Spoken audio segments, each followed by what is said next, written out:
While still in New Mexico, a herd of animals has seemed to gather around this dried up pond. I say animals instead of dinosaurs because most of these are either early Triassic lizards or early Permian synapsids, such as the Edaphosaurus. These early plant eaters are pretty rare to come across, so seeing one is quite extraordinary. Alongside it is a much more common prehistoric animal, the Parasaurolophus. These are the only dinosaurs in the group, and they're by far the largest animal here. There's also the Papasaurus, which is an early Triassic crocodilian, and while it is carnivorous, it is not the subject of today's video.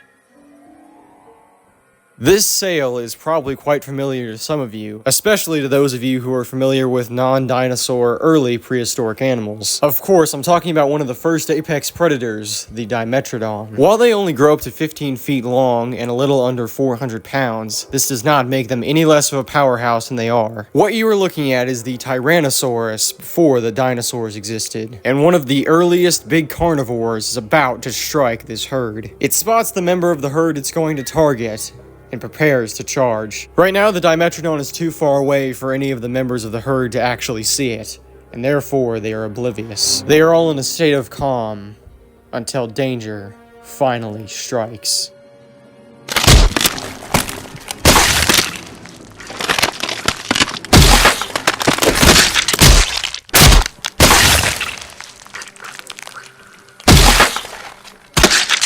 Blood soaks into the dry dirt and creates a very foul mud. It lets out no victory call, instead looking over its prize, knowing that its hunger can be satiated. Its very fast behavior allowed it to strike the Edaphosaurus without being noticed. Running up to 25 miles per hour, the Dimetrodon is the fastest non-dinosaur prehistoric animal we know of. But it not only has incredible speed, but it also has an incredibly dangerous bite, one of the strongest of any Permian animal, being about as strong as a grizzly bear's. As well as the fact that some people even think it evolved to look similar to Edaphosaurus. Although they are incredibly close relatives as is, some people think that it was able to sneak around the herds of these large animals just by looking like them. Sadly, a rare species has now become rarer today with the death of this specimen. Although notably, Dimetrodons themselves are pretty rare too. There's a few factors in it, and the first one I'll talk about is probably going to be no surprise to any of you. Dimetrodons are prolific cannibals. Even as soon as they leave the nest, they will go after their siblings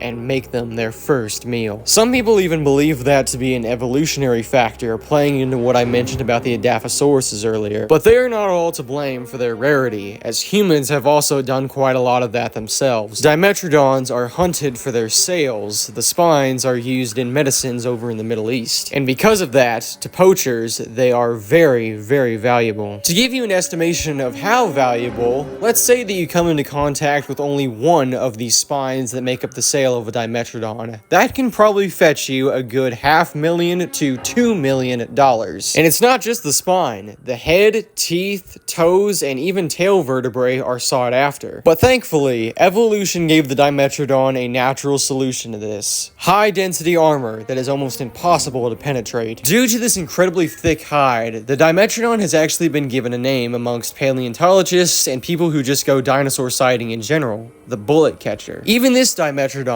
we found 2 rounds of .22 ammo in its back, just below the sail, which if hit can probably hurt it quite a lot. As you've noticed, the sail is made up of a very thin layer of skin which covers the spinal column, and this exterior piece of skin can be easily torn through, which means if a bullet hits it right in the spine, it will break. And I'm sure I don't have to explain what a broken spine for any animal can do to it. However, this is not widely known knowledge, so most people tend to shoot for the heart or even sometimes the head, which itself is also pretty heavily armored. But even still, our Dimetrodon is quite a vulnerable animal, so because of this, it's been recommended that if you spot one somehow, call in the authorities right away so it can be relocated. But that is all I have on the Dimetrodon. Thank you all for watching, and remember, if something chases you, run.